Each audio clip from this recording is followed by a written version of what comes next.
아우라그룹의 이사회 회의실은 남극의 빙하처럼 차가운 긴장감으로 가득했다.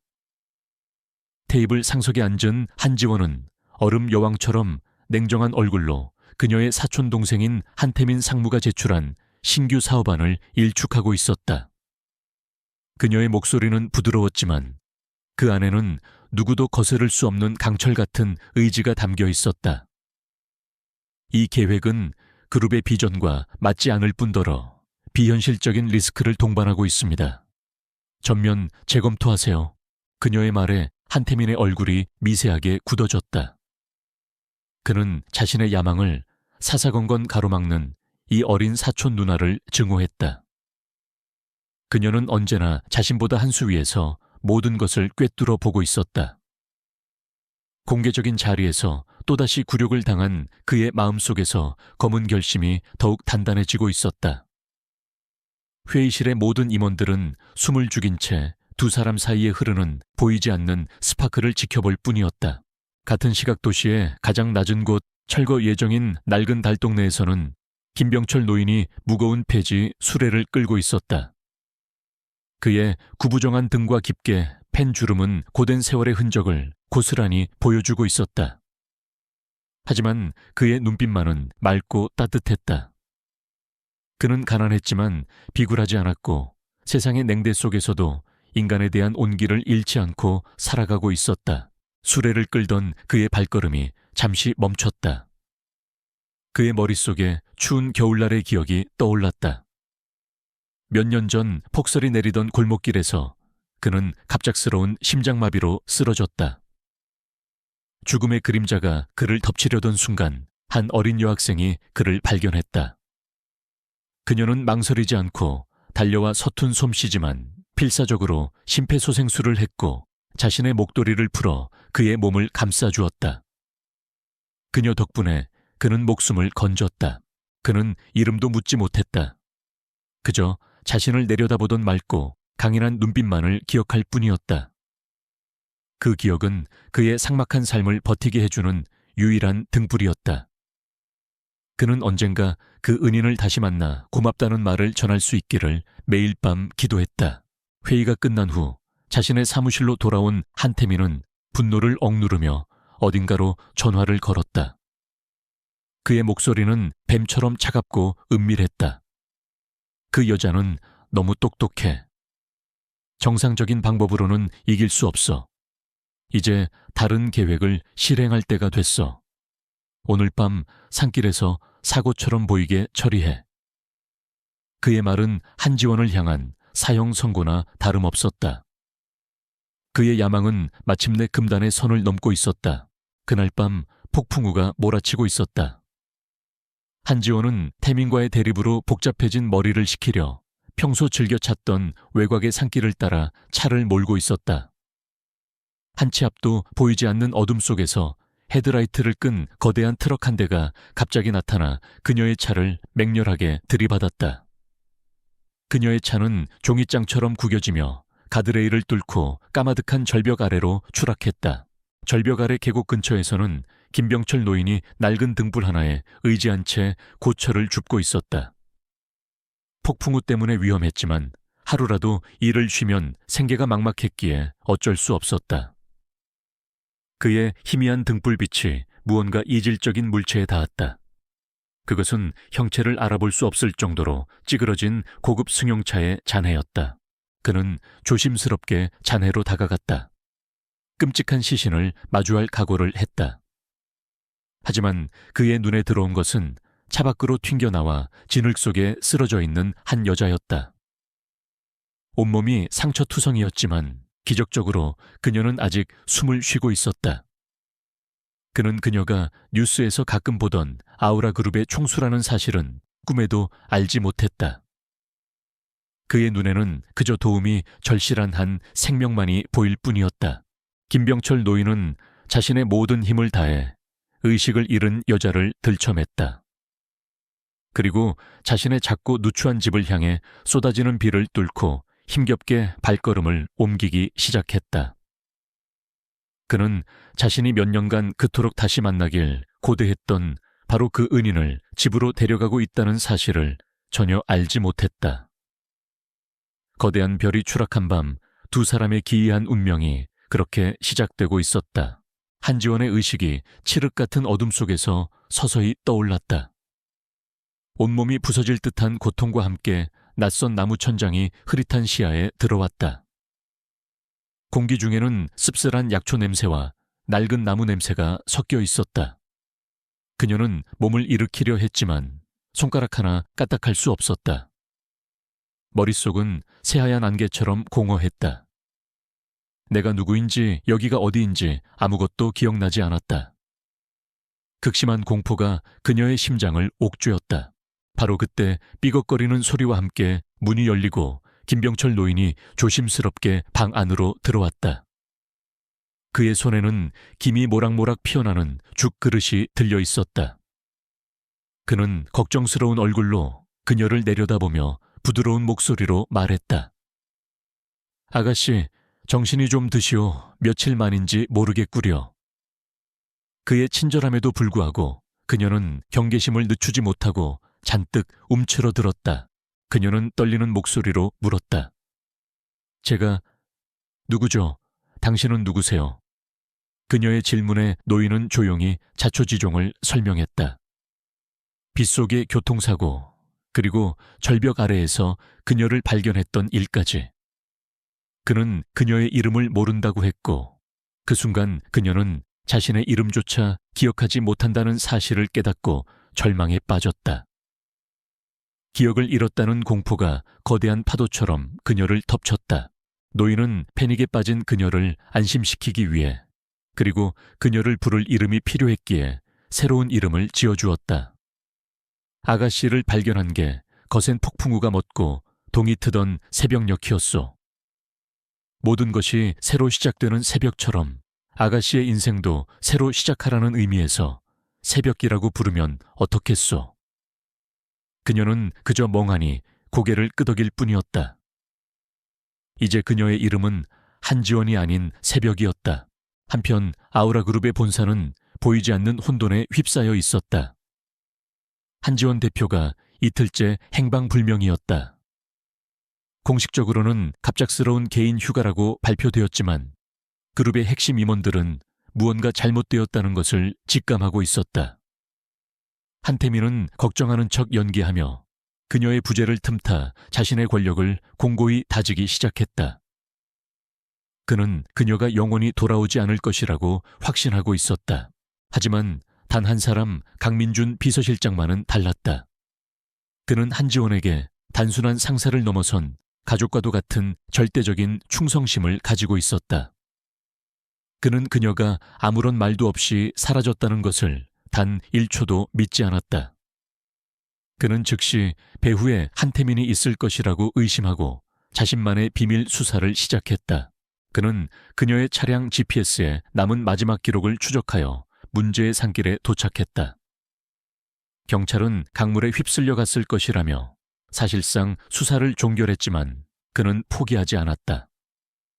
그는 사고 현장에서 스키드 마크가 없는 점, 그리고 충돌의 형태가 일반적인 사고와는 다르다는 점을 발견하고 이것이 명백한 살인미수 사건이라고 확신했다. 그는 반드시 그녀를 찾아내고 범인을 밝혀내리라 굳게 다짐했다. 시간이 흘러 새벽이는 김병철 노인의 극진한 보살핌 속에서 서서히 육체적인 상처를 회복해갔다. 기억은 여전히 돌아오지 않았지만 그녀는 이 낯설고 소박한 삶에 조금씩 적응해 나가기 시작했다. 그녀는 노인을 도와 폐지를 정리하고 서툰 솜씨지만 식사를 준비했다. 그녀의 과거와는 너무나도 다른 삶이었지만 그 단조로운 일상 속에서 그녀는 기묘한 평온함을 느꼈다. 기억을 잃었음에도 그녀의 본성은 숨길 수 없었다. 그녀는 노인의 뒤죽박죽인 살림장부를 회계사처럼 완벽하게 정리해냈다. 또한 고물상 주인이 노인을 속여 폐지값을 헐값에 치르려 하자 그녀는 냉철하고 논리적인 화술로 주인을 압박하여 정당한 값을 받아냈다. 김병철 노인은 그녀의 내면에 숨겨진 강인함과 비범한 지성에 감탄하며 그녀가 평범한 사람이 아닐 것이라고 짐작했다. 어느 날 저녁 새벽에는 작은 집 앞에 서서 저 멀리 보이는 도시의 스카이라인을 하염없이 바라보았다. 그곳에 우뚝 솟은 아우라 그룹의 타워가 그녀의 시선을 사로잡았다. 그녀는 알 수 없는 그리움과 동경심을 느꼈다. 같은 시각 바로 그 타워의 최상층에서 강민준 비서실장은 지도 위에 한지원이 사라진 지역을 중심으로 커다란 원을 그리고 있었다. 필사적인 수색과 기억을 잃은 자의 새로운 삶이 서로를 알지 못한 채 같은 하늘 아래에서 평행선처럼 이어지고 있었다. 한지원의 육체적인 상처는 시간이 지나며 아물었지만 그녀의 기억은 여전히 텅 빈 백지 상태였다. 그녀는 이제 새벽이라는 이름으로 달동네의 소박한 일상에 조금씩 녹아들고 있었다. 이곳의 삶은 가난하고 불편했지만 이웃들 사이에는 도시의 그 어떤 곳에서도 찾아볼 수 없는 따뜻한 정이 흐르고 있었다. 동네 사람들은 김병철 할아버지의 손녀가 된 그녀를 아무것도 묻지 않고 가족처럼 품어주었다. 하지만 기억을 잃었어도 그녀의 몸과 영혼에 각인된 본성은 결코 사라지지 않았다. 그녀는 자신도 모르는 사이에 잊혀진 자신의 모습을 드러내기 시작했다. 그녀는 먼저 비효율적이고 지저분했던 동네의 폐지 수거 시스템을 바꾸었다. 그녀는 종류별로 폐지를 분류하고 수거 시간을 정하고 고물상과 직접 담판을 벌여 더 나은 가격을 받아내는 체계적인 시스템을 만들었다. 그녀의 놀라운 조직력과 추진력에 동네 사람들은 혀를 내둘렀다. 그녀가 나선 이후 주민들의 수입은 눈에 띄게 늘어났고 동네는 이전보다 훨씬 깨끗해졌다. 그녀는 점차 동네에 보이지 않는 리더가 되어가고 있었다. 사람들은 어려운 일이 생기면 의뢰 그녀를 찾아와 조언을 구했다. 그녀 자신도 왜 자신이 이런 일에 능숙한지 알 수 없었지만 복잡한 문제를 해결하고 최적의 결과를 도출해내는 과정은 그녀에게 기묘한 만족감을 주었다. 그녀는 김병철 할아버지가 가져오는 낡은 신문의 경제면을 탐독하는 습관이 생겼다. 복잡한 시장 동향과 기업 전략에 대한 기사들은 마치 잊혀진 모국어를 다시 만난 것처럼 신기하게도 머리에 쏙쏙 들어왔다. 그녀는 자신이 왜 이런 정보에 끌리는지 이해할 수 없었지만 그 안에서 희미한 익숙함을 느꼈다. 어느 날 저녁 김병철 할아버지는 자신의 가장 소중한 보물을 그녀에게 보여주었다. 그것은 낡고 누렇게 변색된 신문 스크랩 조각이었다. 폭설 속에서 심장마비로 쓰러진 노인을 구한 이름 모를 여고생에게 수여된 작은 시민 영웅상에 대한 기사였다. 흐릿한 사진 속 여학생의 얼굴은 알아볼 수 없었다. 이 아가씨가 바로 내 목숨을 구해준 은인이야. 할아버지의 목소리에는 깊은 존경심이 담겨 있었다. 새벽이는 그 이야기에 귀를 기울였다. 그녀는 자신도 모르게 그 이름 모를 소녀의 용기에 감동하고 그녀를 향한 자부심을 느꼈다. 그녀는 그 이야기가 바로 자기 자신의 잊혀진 과거라는 사실은 꿈에도 알지 못한 채 마치 다른 사람의 이야기처럼 그 용감한 소녀를 응원하고 있었다.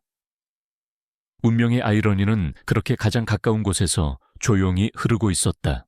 한편 강민준 비서실장의 수색은 난관에 부딪혀 있었다. 경찰은 이미 수사를 포기했고 그가 고용한 사설 탐정들도 아무런 단서를 찾아내지 못했다. 한지원은 마치 세상에서 증발해버린 것 같았다.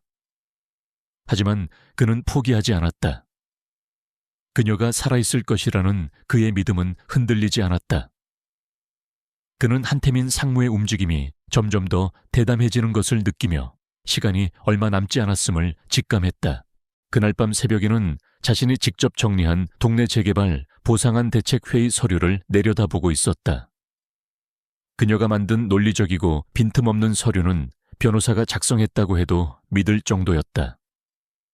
동네 사람들은 이제 완전히 그녀를 신뢰하고 의지하고 있었다. 그녀는 설명할 수 없는 책임감과 사명감을 느꼈다. 그녀는 자신의 가슴을 어루만졌다.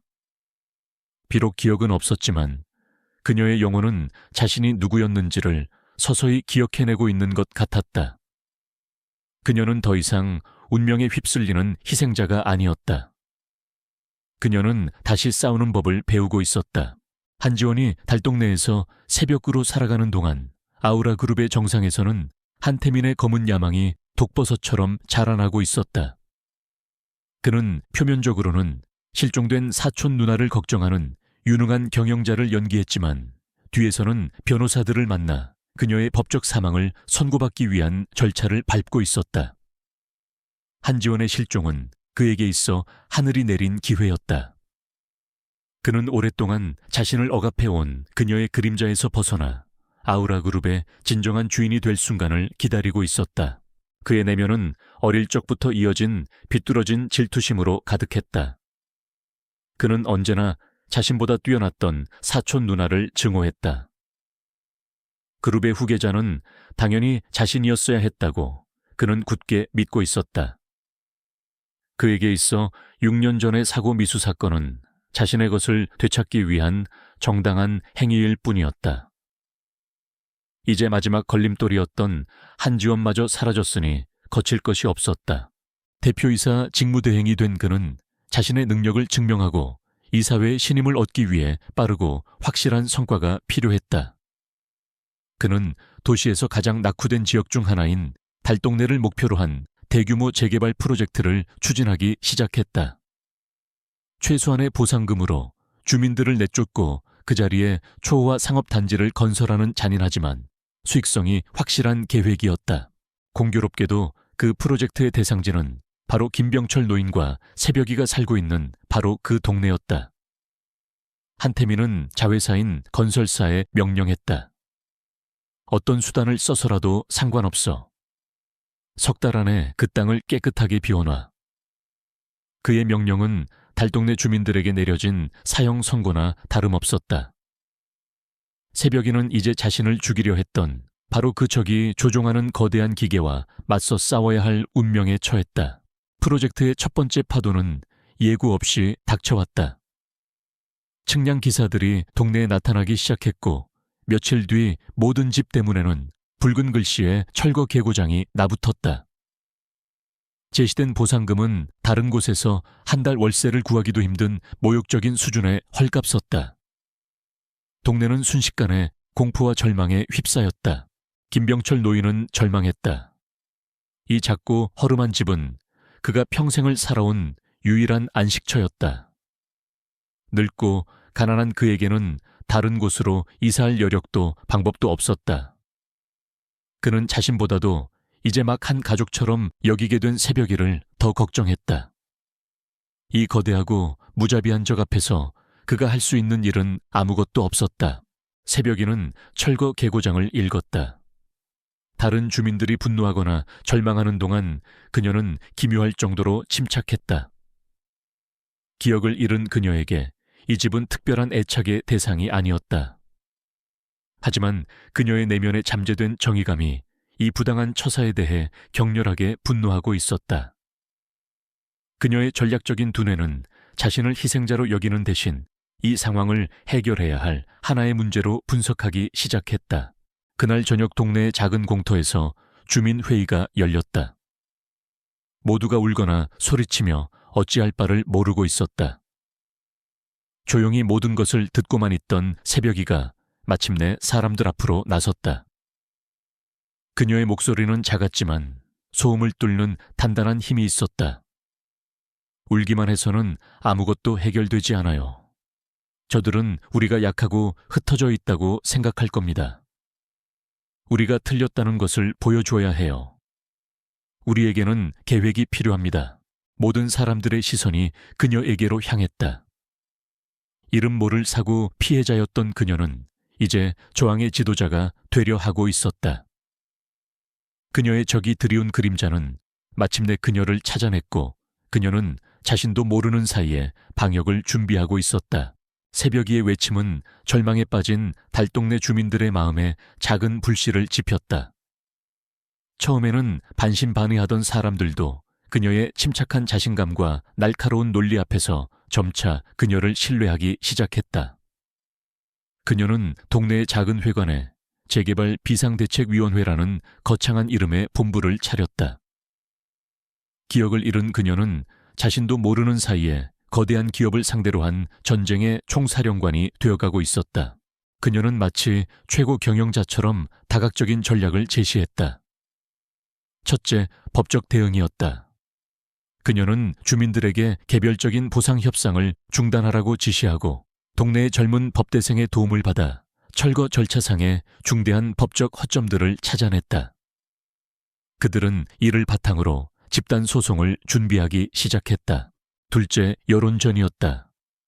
그녀는 거대 기업과의 법적 싸움에서 이기기 위해서는 여론의 지지가 필수적이라는 것을 본능적으로 알고 있었다. 그녀는 주민들이 자신들의 삶과 건설사의 횡포를 직접 기록하도록 독려했다.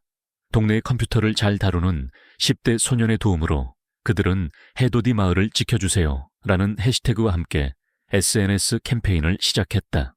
셋째, 경제적 자립이었다.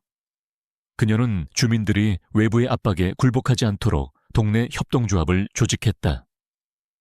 그들은 자원을 모아 작은 벼룩시장을 열고 서로의 작은 가게를 도우며 경제적 어려움을 함께 이겨나갔다. 이 과정에서 주민들의 연대감은 이전과는 비교할 수 없을 정도로 강해졌다. 한편 한태민은 자신의 고층 사무실에서 이 모든 저항의 움직임을 보고받고 있었다.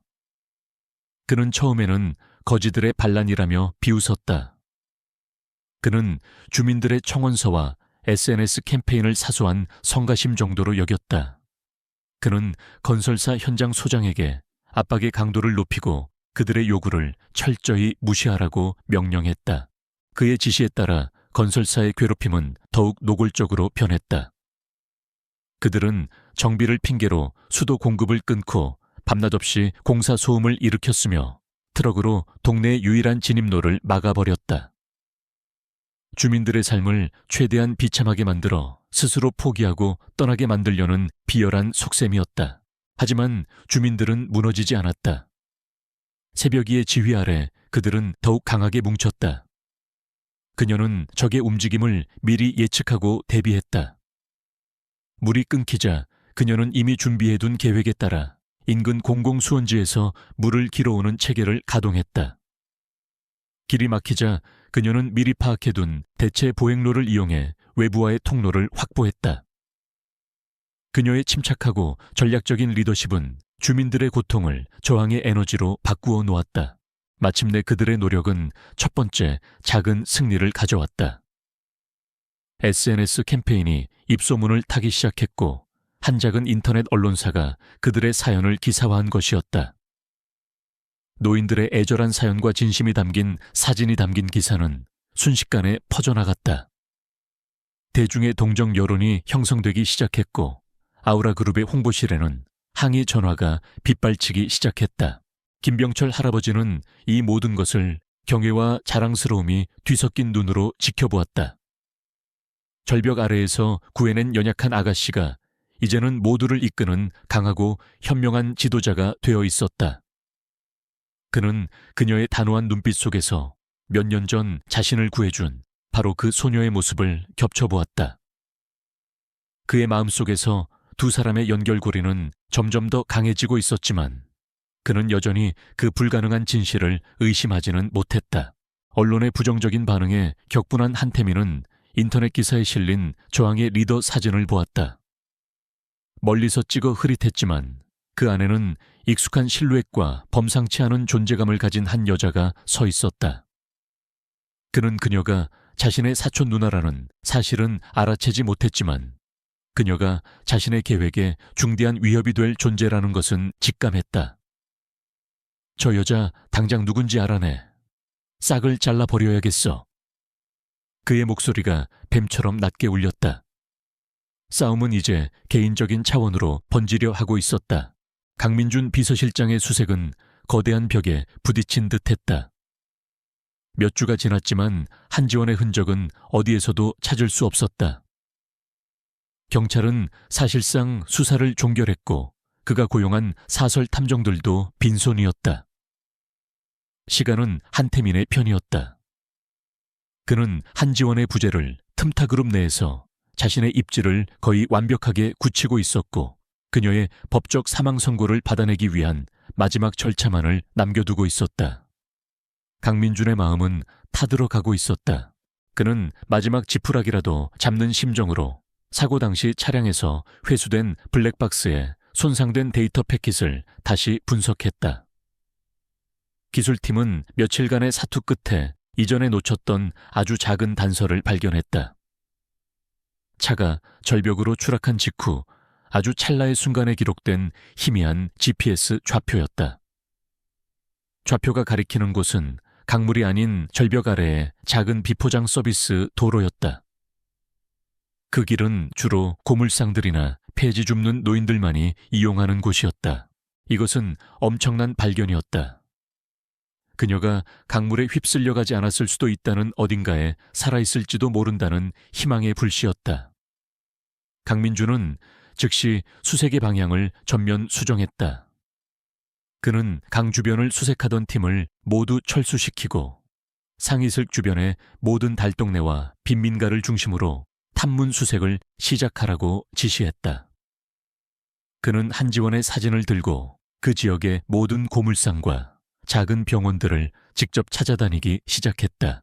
한편 새벽이가 이끄는 달동네의 저항은 계속되고 있었다. 그들의 당열된 저항에 건설사의 철거 계획은 차질을 빚고 있었다. 어느 날 아침 거대한 불도저 한 대가 위협적으로 동네 입구에 나타났다. 불도저의 옆면에는 아우라그룹의 거대한 로고가 선명하게 새겨져 있었다. 그것은 주민들을 심리적으로 위축시키기 위한 노골적인 힘의 과시였다. 새벽이는 다른 주민들과 함께 불도저의 앞을 막아서며 침착하게 맞섰다. 그녀가 아우라그룹에 양식화된 에이자 로고를 응시하던 바로 그 순간이었다. 그녀의 머릿속에서 무언가 쨍하고 깨지는 듯한 느낌이 들었다. 눈앞이 아찔해지며 연결되지 않는 이미지와 감각의 파편들이 폭풍처럼 그녀를 덮쳤다. 화려한 회의실 고급 가죽 의자에 감촉 분노로 가득 찬 한태민의 얼굴, 그리고 머리를 꿰뚫는 듯한 날카로운 고통. 그녀는 비명도 지르지 못한 채 머리를 감싸쥐고 그 자리에 주저앉았다. 김병철 할아버지를 포함한 동네 사람들이 놀라 그녀에게 달려왔다. 그녀는 방금 자신이 본 것이 무엇인지 설명할 수 없었다. 모든 것이 생생했지만 아무런 맥락도 없이 뒤섞여 있었다. 하지만 아우라라는 이름만은 설명할 수 없는 익숙함과 함께 깊은 배신감과 분노를 불러일으켰다. 그날 저녁 여전히 충격에서 벗어나지 못한 그녀는 김병철 할아버지에게 아우라그룹에 대해 아는 것이 있는지 물었다. 노인은 그 회사가 대한민국 최고의 대기업 중 하나이며 바로 자신들의 집을 허물려는 장본인이라고 설명해 주었다. 그는 또한 몇 달 전 그 회사에 유능했던 젊은 여자 총수가 실종되었다는 소문에 대해서도 이야기해 주었다. 새벽이는 깊은 혼란에 빠졌다. 이름, 로고, 그리고 소문. 모든 것이 자신과 연결되어 있는 듯한 기묘한 느낌을 지울 수 없었다. 그녀는 마치 거대한 시면의 가장자리에 서 있는 것 같았고 자신의 과거는 그 어둠 속에 잠겨 있었다. 같은 시각 강민주는 동네에서 멀지 않은 한 고물상에서 주인을 상대로 탐문을 벌이고 있었다. 그가 한지원의 사진을 보여주자 주인이 눈을 가늘게 뜨며 말했다. 글쎄, 이 여자는 모르겠는데 저 위김 노인네 집에 새로 들어온 손녀랑 좀 닮은 것 같기도 하고. 평행선처럼 달리던 두 개의 수색이 마침내 하나의 교차점을 향해 다가가고 있었다. 달동네 주민들의 완강한 저항으로 재개발 사업이 지지부진해지자 한태민의 인내심은 바닥을 드러냈다. 부정적인 여론은 아우라그룹의 주계까지 영향을 미치기 시작했고 그의 입지는 점점 더 불안정해졌다. 그는 더 이상 점잖은 방식으로 시간을 끌 수 없다고 판단했다. 그는 자신의 하수인에게 전화를 걸어 마지막 지시를 내렸다. 이제 끝내. 방법은 상관없어. 그들을 공포에 떨게 해서 제 발로 기어나가게 만들어. 며칠 후 건설 노동자로 위장한 험악한 인상의 용역 깡패들이 동네에 들이닥쳤다.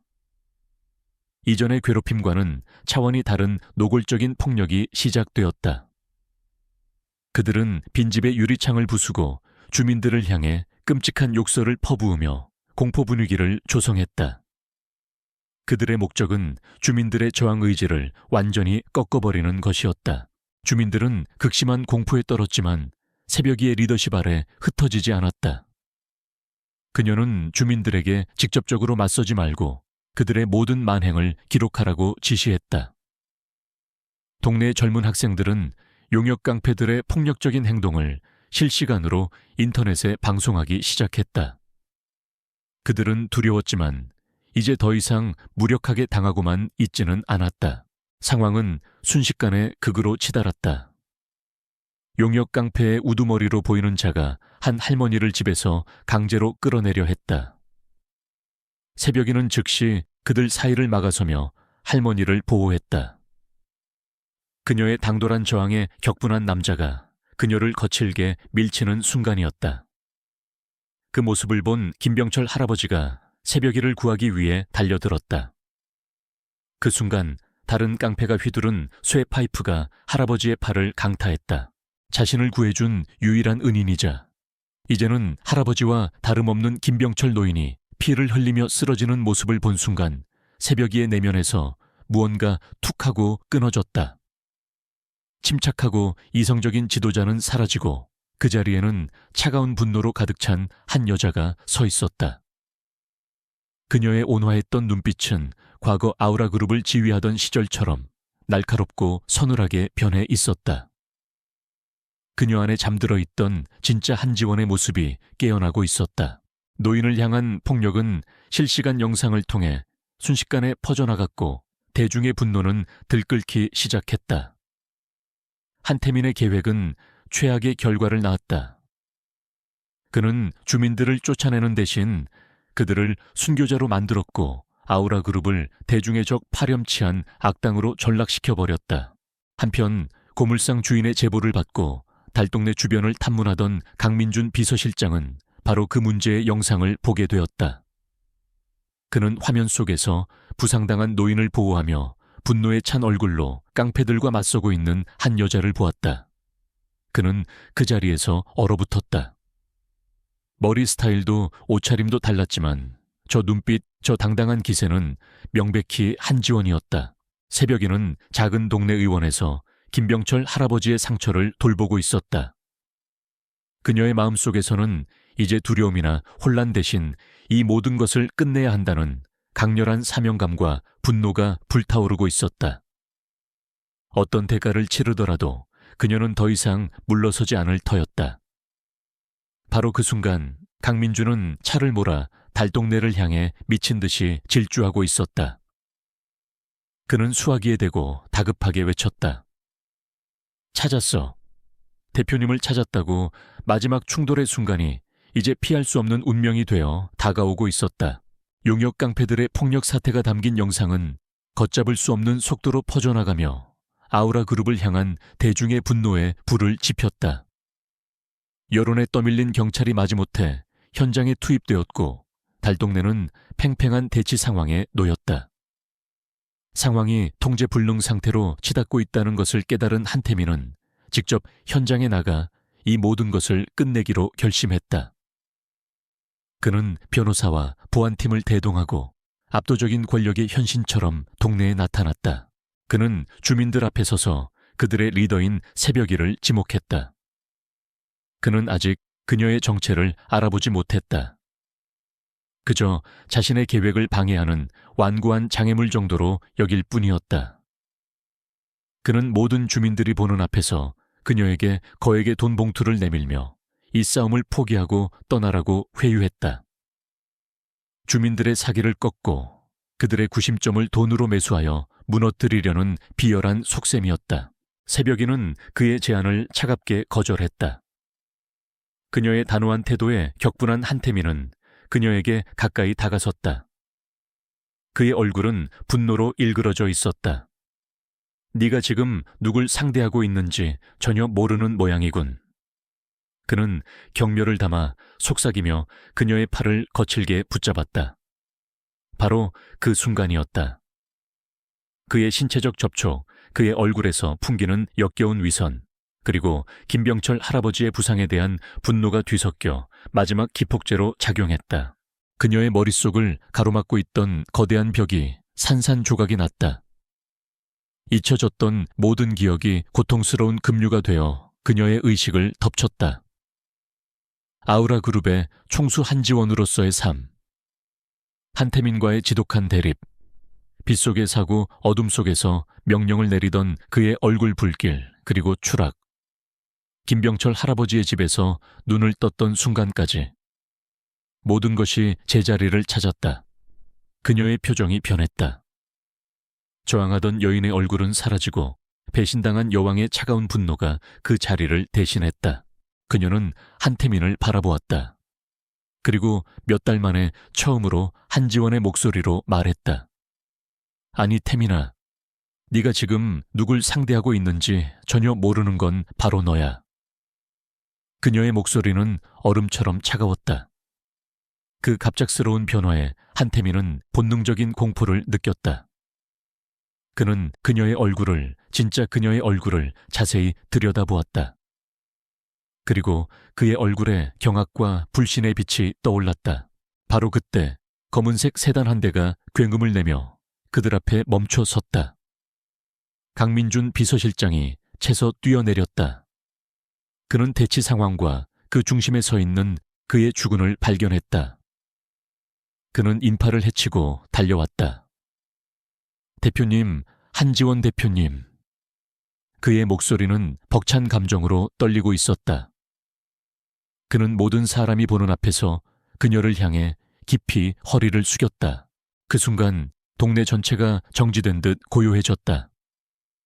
달동네 주민들, 건설사 직원들, 한태민의 변호사들, 그리고 한태민 자신까지 모두가 말문이 막힌 채 이 비현실적인 광경을 바라보았다.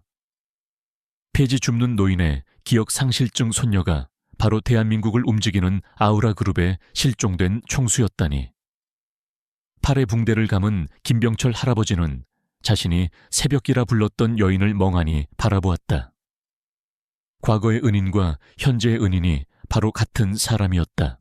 자신의 세상이 무너져 내렸음을 깨달은 한태민은 비겁하게 도망치려 했다. 하지만 그의 뒤를 이어 도착한 강민준의 보안팀이 그의 퇴로를 완벽하게 차단했다. 한지원은 얼음 조각 같은 눈으로 그를 향해 한 걸음 다가섰다. 이제 다 끝났어. 그녀는 더 이상 희생자 새벽이 아니었다. 그녀는 자신의 인생과 회사를 되찾고 복수를 완성하기 위해 돌아온 총수 한지원이었다. 그녀의 귀환은 그렇게 모두의 앞에서 장엄하게 막을 올렸다. 한지원의 귀환 소식은 대한민국 재계를 뒤흔든 거대한 지진과도 같았다. 아우라 그룹의 주가는 폭등했고 그룹 내부는 충격과 경외, 그리고 불안감으로 술렁였다. 한태민은 현장에서 폭행 혐의로 연행되었지만 그의 막강한 변호인단 덕분에 금세 풀려났다. 그는 아직 끝나지 않았다고 기억을 잃었던 여자의 증언 따위는 무시해버리면 그만이라고 스스로를 다독였다. 며칠 후 한지원은 아우라 그룹 본사로 공식적으로 복귀했다. 그녀의 등장은 마치 여왕의 대관식과도 같았다. 로비에 도열한 직원들은 경외감에 찬 눈으로 이전보다 훨씬 더 강하고 깊어진 카리스마를 뿜어내는 그녀를 바라보았다. 그녀는 더 이상 과거의 차가운 총수가 아니었다. 그녀의 눈빛 속에는 가장 낮은 곳의 고통을 이해하는 자의 연민과 악을 뿌리 뽑겠다는 강철 같은 결의가 함께 서려 있었다. 그녀의 첫 번째 업무는 긴급 이사회 소집이었다. 이사회의 일원인 한태민 역시 뻔뻔한 얼굴로 회의에 참석했다. 그는 그녀가 겪은 시련으로 인해 정신적으로 불안정하다는 점을 부각시켜 그녀의 리더십을 폄하하고 동정 여론을 등에 업으려 했다. 그는 달동네에서의 삶이 그녀를 약하게 만들었을 것이라고 착각했다. 그것이 그의 마지막이자 가장 치명적인 실수였다. 회의가 시작되고 한태민은 예상대로 그녀의 정신 상태를 문제 삼으며 선제 공격을 개시했다. 그는 그녀의 판단력을 의심하며 경영 능력에 대한 불신임을 교묘하게 조장했다. 하지만 한지원은 조금도 동요하지 않았다. 그녀는 자신의 차례가 되자 자신을 변호하는 대신 곧바로 방역을 시작했다. 그녀의 방역은 새벽그로서 얻은 무기들과 한지원으로서 가진 힘을 결합한 완벽한 작전이었다. 첫 번째 공격은 재개발 프로젝트의 사업성 분석이었다. 그녀는 총수로서의 날카로운 분석력과 달동네 주민으로서 겪었던 현장의 경험을 결합하여 이 프로젝트가 수익성이 높은 사업이 아닌 한태민이 회사의 자금을 빼돌리기 위해 설계한 거대한 사기극이라는 사실을 완벽하게 증명해냈다. 강민준의 팀이 확보한 자금 흐름 추적 자료가 그녀의 주장을 뒷받침했다. 두 번째 공격은 인간적인 감성에 대한 호소였다. 그녀는 이사들에게 화려한 보고서 대신 한 편의 짧은 다큐멘터리 영상을 보여주었다. 그 영상에는 달동네 주민들의 소박하고 평화로운 일상과 용역 깡패들의 무자비한 폭력, 그리고 피를 흘리며 쓰러지는 김병철 할아버지의 모습이 고스란히 담겨 있었다. 숫자로만 모든 것을 판단하던 이사들은 한태민의 야망이 짓밟은 인간의 존엄성을 마주하고 충격에 빠졌다. 그리고 마침내 마지막 공격. 그녀는 6년 전 자신을 향했던 살인 미수의 증거를 공개했다. 강민준의 팀은 그녀의 돌아온 기억을 바탕으로 6년 전 트럭 운전사를 찾아냈다. 모든 것을 잃을 위기에 처한 운전사는 결국 한태민이 자신을 어떻게 매수하고 사고를 지시했는지 모든 것을 자백했다. 그에 잡힐 진술서와 녹취된 증언이 이사회에 공개되는 순간 모든 것이 끝났다. 증거는 절대적이고 반박 불가능했다. 궁지에 몰린 한태민은 이성을 잃고 발악하기 시작했다. 그의 유능한 경영자의 가면이 벗겨지고 질투심에 눈이 먼 추악한 본성이 드러났다. 그가 소리치는 순간 회의실 문이 열리고 검사들이 들이닥쳤다. 그들은 살인 미수 및 수천억 원대의 경제범죄 혐의로 그의 손에 차가운 수갑을 채웠다. 끌려나가던 한태민의 눈이 한지원의 눈과 마주쳤다. 그녀는 증오가 아닌 차가운 연민의 눈빛으로 그를 내려다보고 있었다. 그는 자신이 인간 이하로 여겼던 바로 그 사람들에게 패배한 것이었다. 죽음에서 돌아온 유령의 복수극은 그렇게 완벽한 승리로 막을 내렸다. 한태민의 몰락 이후 아우라그룹은 한지원의 강력한 리더십 아래 빠르게 안정을 되찾았다. 그녀가 복귀 후 가장 먼저 한 일은 논란의 중심이었던 달동네 재개발 프로젝트를 전면 수정하는 것이었다. 그녀는 총수의 모습이 아닌 이웃 새벽의 모습으로 다시 동네를 찾았다. 그녀는 기존의 파괴적인 계획을 백지화하고 주민들을 내쫓는 대신 그들의 삶의 터전을 보존하고 개선하는 새로운 상생재생 프로젝트를 발표했다. 그녀의 진심 어린 계획에 동네 주민들은 눈물을 흘리며 기뻐했다. 그녀는 단순한 기업의 총수가 아니었다. 그녀는 그들의 고통을 이해하고 그들의 편에 서서 싸워준 진정한 리더였다. 그녀는 자신을 구해준 세상에 대한 빚을 그런 방식으로 갚아나가고 있었다. 그리고 그녀에게는 갚아야 할 또 하나의, 그리고 가장 중요한 빚이 남아 있었다. 그녀는 김병철 할아버지의 작고 허름한 집을 찾았다. 노인은 새벽이 아닌 한지원 대표님이 된 그녀를 어색하고 어려워했다. 그는 자신 같은 사람이 감히 말을 섞을 수 없는 하늘 위의 별과 같은 존재가 되어버린 그녀 앞에서 어쩔 줄을 몰라 했다. 한지원은 그런 그를 막아섰다. 그녀는 노인의 주름진 손을 잡으며 말했다. 할아버지께서 제 목숨을 구해주셨어요. 과거에 제가 할아버지께 그랬던 것처럼요. 우리 사이의 빚은 이제 다 갚아진 셈이에요. 하지만 이제는 제가 할아버지께 다른 제안을 드리고 싶어요. 그녀의 목소리는 진심으로 떨리고 있었다. 지난 몇 달간 할아버지는 제 유일한 가족이셨어요. 이제 저를 과거의 은인이나 회사의 대표가 아닌 할아버지께서 돌봐주셨던 손녀로 받아주시면 안 될까요? 저의 크고 텅 빈 집에 할아버지께서 새로운 가족이자 심장이 되어주세요. 그녀의 간절한 부탁에 평생을 외롭게 살아온 노인의 눈에서 뜨거운 눈물이 흘러내렸다. 그는 말없이 고개를 끄덕였다. 그날 이후 두 사람의 새로운 삶이 시작되었다. 김병철 할아버지는 한지원의 화려한 저택으로 이사했다. 처음에는 모든 것이 어색했지만 그의 소박하고 따뜻한 존재는 차갑고 삭막했던 저택에 온기를 불어넣었다. 그는 넓은 정원 한쪽에 작은 텃밭을 가꾸었고 저택의 직원들에게 옛날 이야기를 들려주며 그들의 사랑을 독차지했다. 한지원은 아무리 바빠도 매일 저녁 그와 함께 식사를 하며 그의 조용한 지혜에 귀를 기울였다. 한지원 역시 진정한 평화를 되찾았다. 그녀는 여전히 유능한 경영자였지만 이제 그녀의 리더십에는 새벽그로서 배운 따뜻한 공감 능력이 더해졌다. 그녀는 달동네를 잊지 않았고 재생 프로젝트의 모든 과정을 직접 챙기며 주민들의 목소리가 반영되도록 최선을 다했다. 1년 후, 과거 달동네는 깨끗한 아파트와 공원, 그리고 커뮤니티 센터가 들어선 아름다운 해돋이 마을로 재탄생했다. 마을의 완공을 축하하는 작은 잔치가 열렸다. 한지원은 예전 이웃들과 스스럼 없이 어울리며 환하게 웃고 있었다. 강민준 비서실장도 편안한 얼굴로 그녀의 곁을 지켰다. 그리고 공원 벤치에 앉아 이 모든 풍경을 자랑스러운 미소로 지켜보는 김병철 할아버지의 모습이 있었다.